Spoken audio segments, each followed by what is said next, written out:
Hello everybody, my name is Polis and today we're going to look at the new Overwatch Uprising. And yeah, hope you guys can hear me clearly. So, we're going to have a look at the main characters who got the main skins, which is obviously Bastion, Genji, McCree, Mercy, Orisa, Reinhardt, Torbjorn, and Tracer and Widowmaker. So let's look at Bastion. For skin wise, for Bastion we have the Null Sector skin.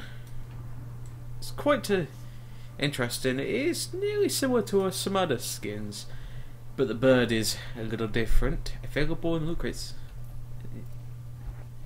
And next is Genji with his Null Sector skin. Shows how much his body's been through. A lot of damage, but he's really augmented.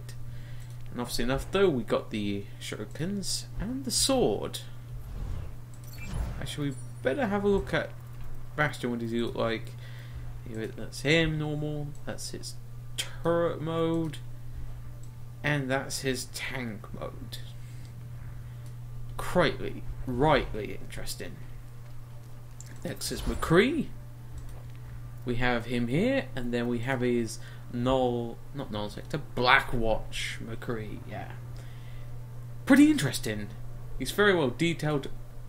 As we all know, he was part of Blackwatch. As a young Jesse McCree was recruited into Blackwatch after Gabriel Reyes saw his potential and gave him a choice: join Blackwatch or rot in prison. And obviously he joined Blackwatch.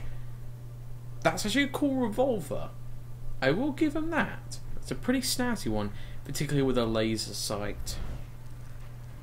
Then next is Mercy. And her skin, yes, it's a legendary, the combat medic. Very, very good. Then we have the medical staff. That's a giant needle, that is.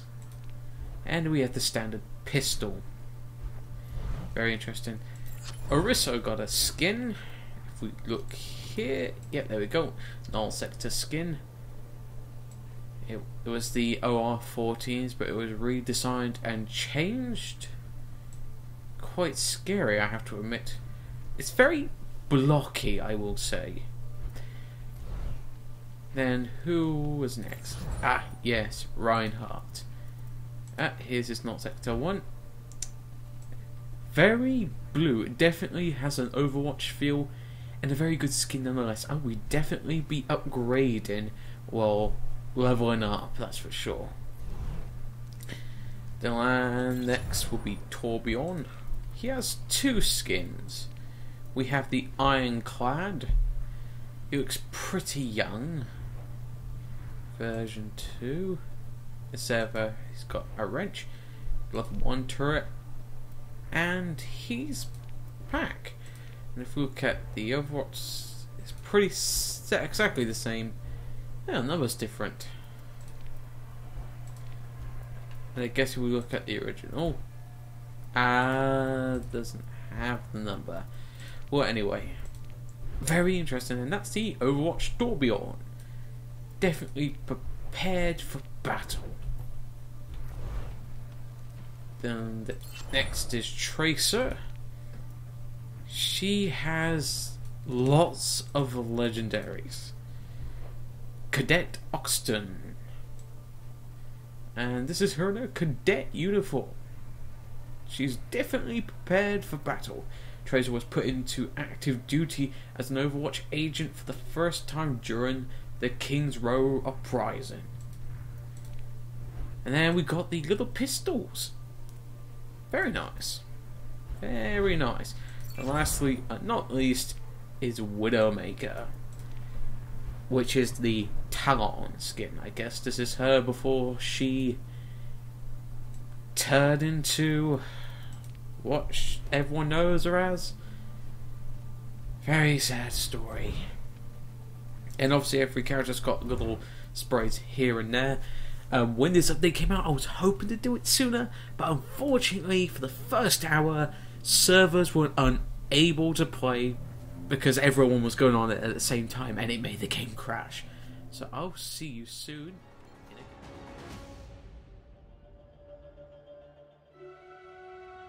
20 years after we won the war against the Omnics, we were no closer to living together in peace. The building of a new home for the Omnics in London was supposed to be the first step in improving human-robot relations. But it never had a chance. The Omnic extremist group, Null Sector, launched a surprise attack on King's Row. Hundreds were killed, and thousands more were displaced as they took control. Now, they are hunting down the last of the survivors. It could be the beginning of a new war between humans and Omnics. Unless we can stop them. Commander Morrison has sent our strike team to liberate the city. It's my first mission, and the only way to save my home. I hope we're not too late. This is Morrison. Your mission is to liberate King's Row. Torbjorn, this bomb of yours had better work.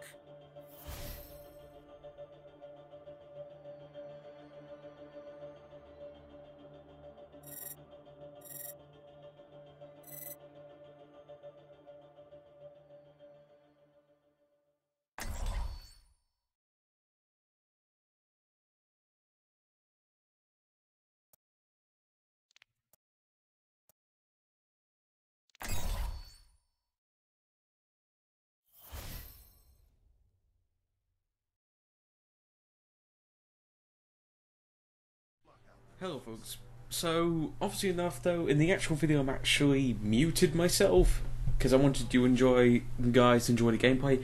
I'm gonna say this: if you see any glitchiness or let's say friction or the game looking a bit stop and start, it's because my FPS is not really good in Overwatch.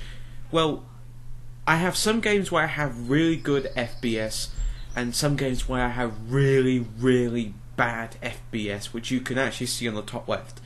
So if you can actually bear it, then that would be great. This is something I can't really do much on my end. So if you're like, could you stop the stirring?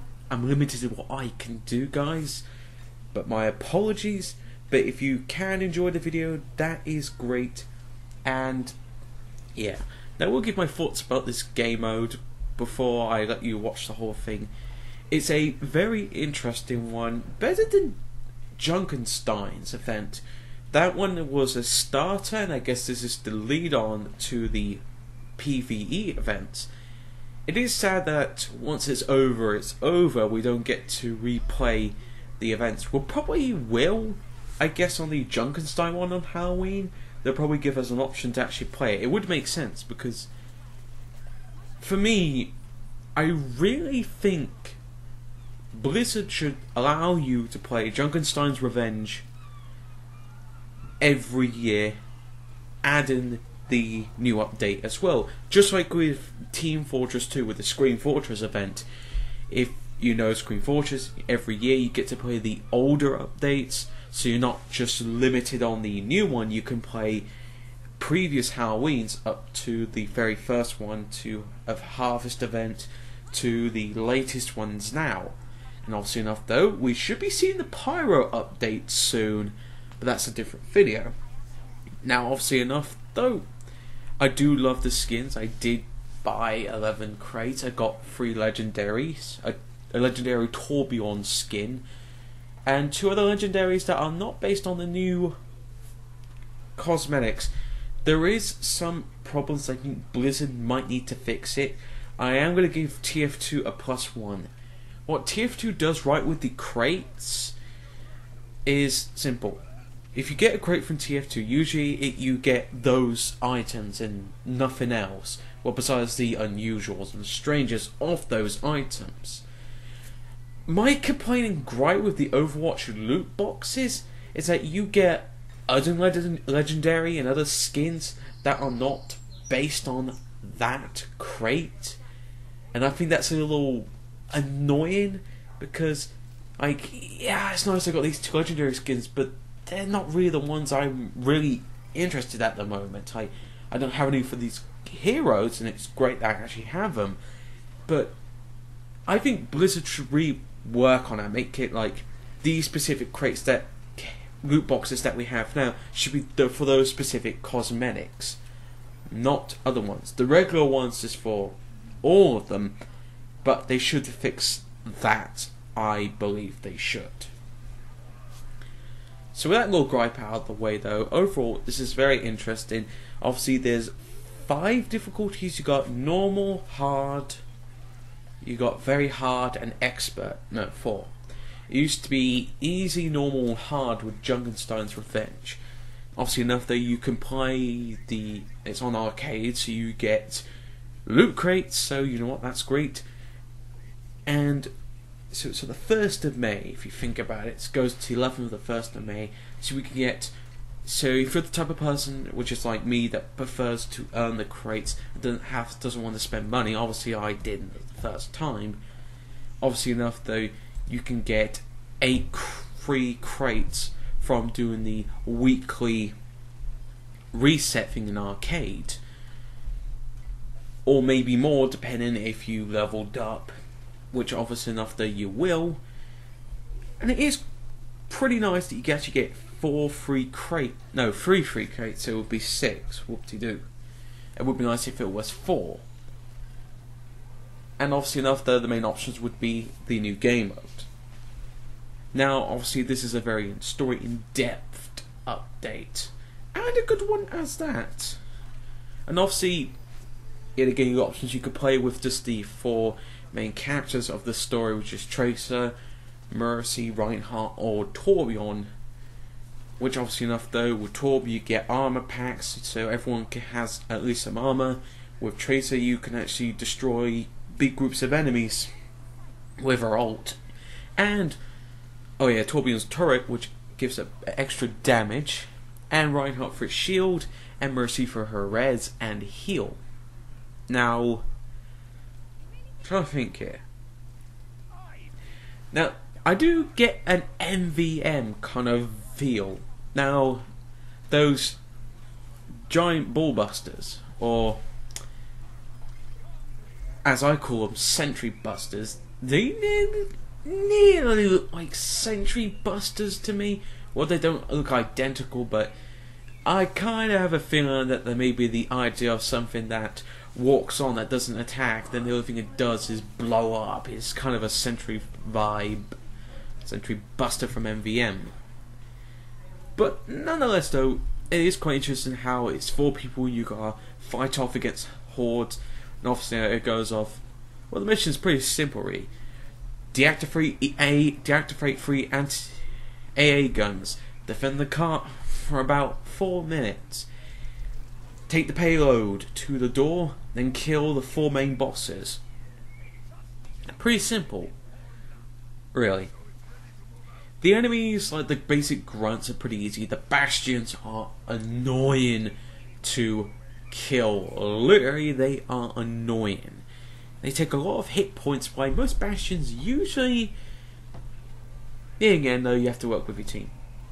Now, obviously enough though, there is the other option where you can play as any other characters. I found out that Hanzo could be pretty useful with this game mode, particularly with his ult. If you just fire it along, it could be pretty cool.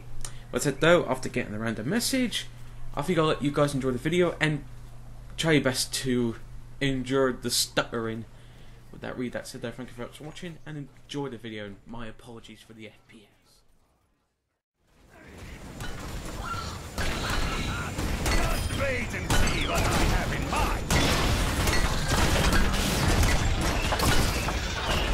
What was that sound? Seems like we hit another little snag. Define little snag. Forget about it. Defend the payload. It just needs a little more time. It's going to work. Trust me.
It's up to Torbjorn. Good job, team. Handing you over to Commander Reyes. Amaria. Join me. Reyes here. Latest Blackwatch intelligence indicates heavy null sector numbers inside the power station. Expect null troopers, eradicators, bastions, and some OR-14s.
Activating the payload. Get ready to attack once the door is down.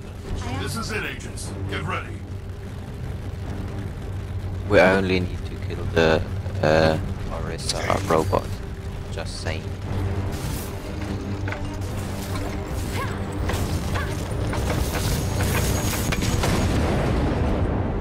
We detected a massive power surge from inside the pipe. Best guess, they're gonna try to blow it.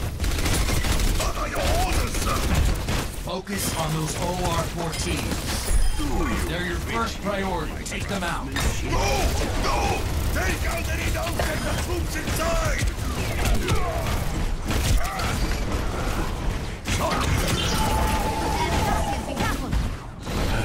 Take my turret!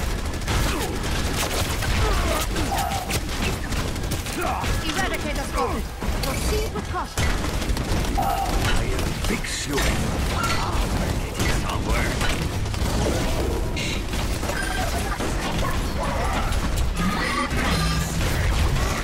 Great!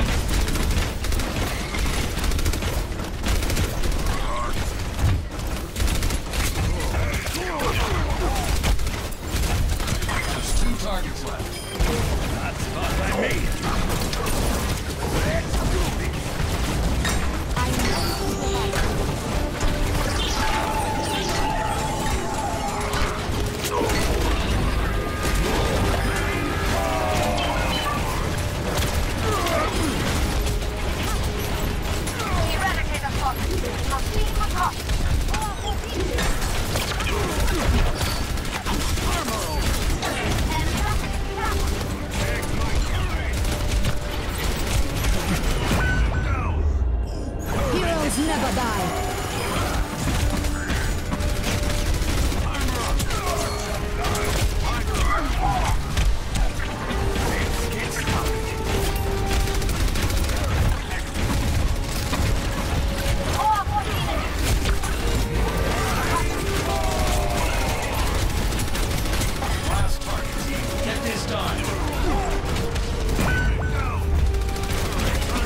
Just kill the Orisa, just kill the Orisa.